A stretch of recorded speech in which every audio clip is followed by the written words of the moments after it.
Being said, I think Onic PH better slow their roll, especially since they have a Harith.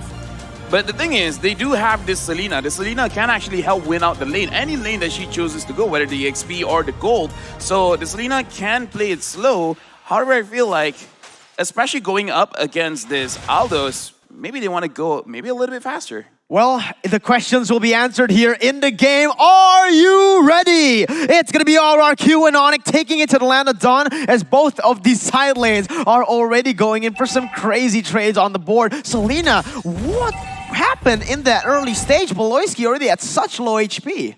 Yeah, looking at the mid lane just now, she tried to go a little bit aggressive, but Clay manages to damage her a little bit more, especially here, Vin on this Matilda, focusing every single hit from the first kill, managing to hit her. But I feel like in this early stages of the game, it's still fine, it's still controllable. It's how they transition after this. Yeah, I like how you put it, Leo. Deceptively good. I agree completely, man. The Esmeralda, everyone says, yeah, scaling hero. But in that early stage, it's actually really, really good, especially when you're talking about the early mobility, where Yu Zhang, yes, has mobility, has that team fight potential, but only after that ult.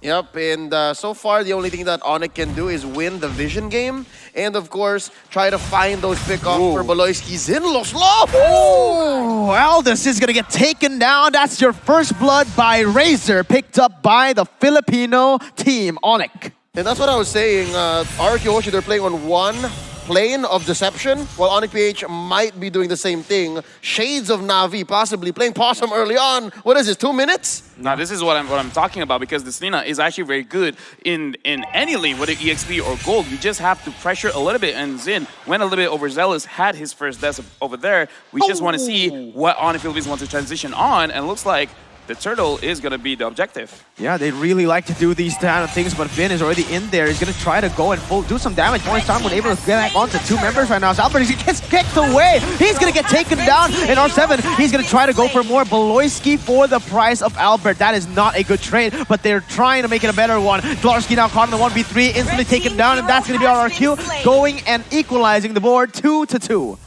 So far, 1 kill up, but then Kairi still got the turtle. I guess the only real place where there's no true neutrality is bottom lane, because look at this. Marky's just bullying Sin. Oh, yeah, you can see the majority of that gold lead is going to come down from Marky. 300 gold lead, and that turret gold has been taken away. Yeah, right now I'm looking at from the side of RRQ Hoshi, where Albert, again, not afraid to go in front to get that kind of play, but I want to see his team following up with him as well. Early in that turtle fight, I feel like they could have played it a little bit better, perhaps a better kind of engagement, but probably just a little bit too aggressive trying to secure that turtle. Oh, but R7 now caught in a bad situation, still able to run away, deal some damage back to Beloyski. It is going to be both of these members taking a half HP. Onic still with that lead. And now we are going to take a look. Vin going very aggressively onto Kairi, holding off to the Circling Eagle. Sir Clay is here for the airstrike to pop it off, just to zone Kairi away, as he will need to go back into his jungle. Still, both of the teams on equal grounds. Let's take a look at the items so far. Sir Clay didn't find anything there. Again, you see the mechanical genius of Kairi. Up top, it's Albert trying to get this gold crab, and Kairi giving him a visit. I think there is one loss here for Beloyski. Just don't do XP lane anymore. It's clearly a loss. I think it's a much less financial, beneficial thing here, at least for finances and for XP. So yeah, maybe try to give Marky a visit. That might be a good try. Yeah, speaking of Marky, right now he already completed his Calamity Reaper. Looks like he is on the way on finishing. Oh, over there, Clay getting attacked. But again, for the side of Marky, he's on the way completing his Feather of Heaven. And I feel like right now RRQ Hoshi is giving a little bit too much space for the side of Harith, because again, he has that Purify. He's going to be nasty in team fights. Yeah, and now we can see already Onic preparing this turtle. Really, really good setup from them. Able to get Farsa really low. Vin trying to open up the map. Will be able to dodge away from the Abyssal Arrow as Onic goes and starts it up. R7 though being such a nuisance already here. Guiding Wind to save him away from that engage, but he is extremely low. This not a really looking good for the side of Onic, but Abyssal Arrow once again is going to be dodged away. RRQ, they might look for the collapse. Onic might look for the collapse. It's just going to be the matter of who gets it. Final execution to go in and get the turtle. Now an all fight breaks loose. Vin goes in for the Circling Eagle onto Hatred with, oh my god, it's going to be taken down as that's going to be Albert. He's going to like and pounce, unable to connect onto anything. R7 going in for the Falling Star Moon as well, as both teams will just choose to disengage. Onic with the lead. Baloyski's playing geometry, man, and Circlay's not picking up. Honestly, he's drawing lines and points with this arrow and this trap. They're gonna jump on R7. He's gonna be fine. This is a great read from RQ Hoshi. They understood that we have to change the dynamic because bot lane's gonna get hammered here. Let's switch over to top lane, and that's exactly where Marky went. On to my point again. LaFell said it best, wherever Baloyski goes, he just changes the pace of the game, and right now, Finn catches another one. Baloyski has just been so on point. Yeah, right now, actually, looking at the previous team fight from the side of Onic Philippines, this is the kind of gameplay that we are expecting from them. They're going to prioritize the objectives, but from the side of RQ Hoshi, in my opinion, it's a little bit uncharacteristic where in terms of timing of engagement, it was not to my liking where Albert goes in first and then R7. I prefer more cohesive kind of engagement and then going together and then selecting the targets. Right now, Vin is at front. Yeah, look at that. Hatred trying to go for the way the Dragon Jeet Kundo combo. Unfortunately, only landing onto Vin, but the Abyssal Arrow again, just so on point for Baloyski. This is the name of the game right now. Baloyski on the Selena as the top side will be ganked. R7 will be able to get out of that one. Very, very fast rotations. That was insane. He knew the limits. He knew Onic Philippines didn't have the engage potential to lock him down, so he stayed a little bit longer. And now RRQ pushing the pace in the mid lane. Abyssal Arrow unable to connect. Vin trying to zone Baloyski out. And now again, it is just a 1,000 gold lead, but so far it's still down right in the middle. Abyssal Arrow opening up the map once more. It's a 1,000 gold lead off of a significant objective. It's a turret. It's a turret that Aldous on Zin has to really think about. And again, that's what's opening up these rotations for Marky. So they're able to put more of a dent elsewhere. And again, 2 turrets going over to Onic PH. That's not nothing. Oh, look at that. It's going to be the way the Dragon connecting onto Albert. He's actually going to be able to turn this around, and now it's going to be Hatred running for the hills. Flicker being used, and the Feathered Airstrike comes in, almost taking him down, but this is very good setup for the Turtle. Finn, he doesn't want the Turtle. He wants a kill. Unfortunately, unable to get that. The turret will be taken down in the top side, and the Turtle will be started by Onic PH. Let's see what happens here. It's going to be the chase coming in. R7 going for point time, unable to connect onto Kyrie, but it's going to be him taking the retribution on the Turtle. Zin goes on to Kyrie, still able to dodge with that Thorn Rose, and that is Onic picking up the objectives and instantly backing off. But Larsky, maybe they're not done here. Maybe he wants some blood, but no, just backing away. No, he's blunted. Again, this is just mad discipline coming from Onic PH. They take what they need, then they get out. How? Seven Force! Oh, falling time window. Devon Force maybe a little bit too aggressive there. Marky's able to dash around, completely outplaying RRQ. A 1-for-1 right now, but Onic still stays at a 2,000 gold lead. Yeah, but the thing is, this 2,000 goal lead is still playable because from the side of RQ Hoshi, they can still win this one just because the drop, they have a lot of scaling on this Aldos, on this Farsa, as well as Mirko, you yourself have said that this Roger, even though it is very strong in the early stages of the game, but can be very strong as well in later stages of the game just because of how tanky he can get.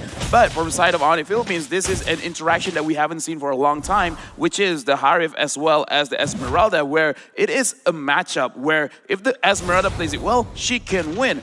But if the Harif can kite around, then he can win. And as of right now, look at this, an engagement coming in from RQ. The base by Baloyski, able to bring Vin back to the turn right now. So for the airstrike will be popping. It's gonna be, Kyrie coming for the puncture and securing the triple kill. Kyrie has finally come to play. 4 for none off of the back of a circling eagle bait.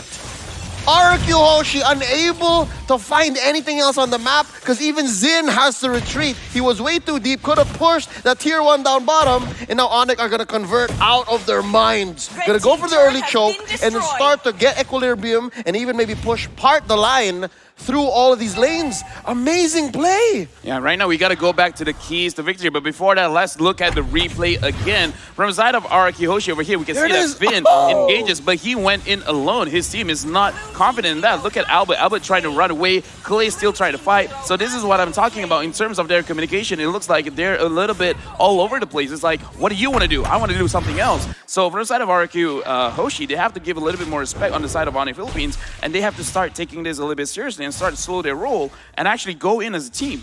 Yeah, at this point right now, it is going to be Onic with a 4,000 gold lead and exactly what they like to do right now. Splitting up the map, playing it one by one, shoving the lanes and looking for picks on the board. And honestly, man, we've seen Beloyski just play Rafaela. This Selena is insane. Yep, it's a more aggressive take on what he's been doing so far. And halfway through the draft, I was expecting that Beloyski would try to go for these death bush plays, but look, they're going! Oh my god, Marky's able to go into the backside. Albert is going to get taken down! There's nothing they can do! RRQ trying to run away, but Kyrie comes in with the Phantom Execution. Furious tries to come in as well. Sin goes back in for the re-engage onto Dlarski. He's able to pick him off right now as Clay picks up the double, but Kyrie keeps on going. Sin, he can't go for more. He'll be able to pick up one more on the board with 1v1 against Kyrie. Has the stacks, has the damage, but will he be able to outplay Kyrie? Sin is not going to be able to. Onic picks up a wipe out in the 10th minute of the game. A fine Knight versus the One Punch Man. Boy, this is MLBB, not anime, not manga. And look at that. Marky has just pushed all the way straight into the inhibitor in mid. They've opened up all the lanes. Only one tier 2 standing down bottom. And from 4K now to about 6, Onic PH is ahead. And we got to look back at the keys to victory for the side of RRQ Hoshi. They need to establish lane dominance, and unfortunately, they couldn't do that against Marky. As I said earlier in the game, the point where Marky had the Calamity Reaper, he actually finished it a little bit earlier than he really should have. And because of that, they start to win off of this Harif pick alone. Because right now, in terms of itemization, he already has that Feather of Heaven, Holy Crystal, as well as Concentrated Energy. Whenever he gets a kill, he's going to get a lot of healing from that. And it can just help him sustain throughout the fight. And the way that Kyrie is playing, he doesn't go head on strong. Yes, he does, but he kites around, he waits for all the cooldowns, and then he is patiently, he can re-engage. And it's exactly that interaction, that line of decision-making by Marky to build this way that's making him win this fight between him and R7. This is an argument that we've been having for the better part of the past 2 years. Esmeralda versus Harriet, Harriet versus Esmeralda, and clearly right now, Marky's eating good. Look at this catch. Oh, way the dragon onto Zin. He can't go anywhere right now. He's going to be Thorn Rose to pick up the unstoppable for Kyrie. And honestly, that is an accurate depiction right now as Dlarski just zones away 4 members. He is literally unstoppable. This is RRQ getting dominated here at game number 1. Kyrie already trying to get the Lord. Trying this is an understatement. It's going to be an easy secure for this team. There is no try, only do. Yeah. Yeah, and this is why we can see that in terms of audience prediction, they're not too sure whether it is going to be RRQ or Onic Philippines, because again, look at both of these teams. They look very, very strong. RRQ Hoshi right now, they're in the back line. I do want to see how are they going to handle this kind of situation, because again, remembering what happened to Toda, they can just slow down the game and then somehow they will find keys to victory, because this is the thing about Indonesian teams. They only need to win one team fight. Just one team fight is all they need, and then they will turn things around. Absolutely, and now let's see what Onic has to do here. They have the Lord, Enhanced Lord coming into the mid lane. They are going to set up all the waves to go for that siege. A 3-wave push. This is at least an inhibitor turret taken down, you know? That is at the very least. Let's see if RRQ can defend. Enhanced Lord marching down the mid lane. It is going to be it taken down instantly right here with the Abyssal Arrow to zone away the members from taking the minion waves. Kyrie just dashing all over the place with the puncture, able to use that passive really, really well, as Onic will be able to take one inhibitor turret, and that is the most important one.